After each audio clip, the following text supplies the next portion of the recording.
ত্রয়োদশ জাতীয় সংসদের সাধারণ নির্বাচনে নির্বাচিত মাননীয় সদস্যবৃন্দ, আসসালামু আলাইকুম।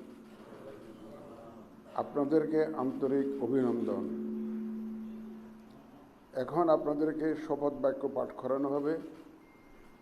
আপনাদেরকে অনুগ্রহ করে দাঁড়িয়ে শপথ পাঠ করার জন্য অনুরোধ করছি।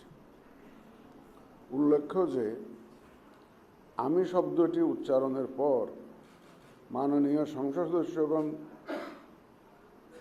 ডট চিহ্নিত স্থানে নিজের নাম পাঠ করবেন।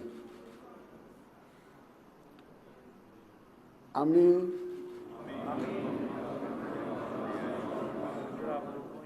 সংসদ সদস্য নির্বাচিত হইয়া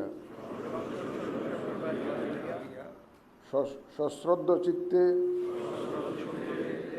শপথ বা দৃঢ়ভাবে ঘোষণা করিতেছি যে আমি যে কর্তব্যভার গ্রহণ করিতে যাইতেছি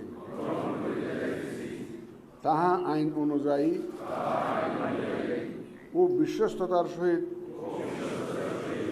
পালন করিব।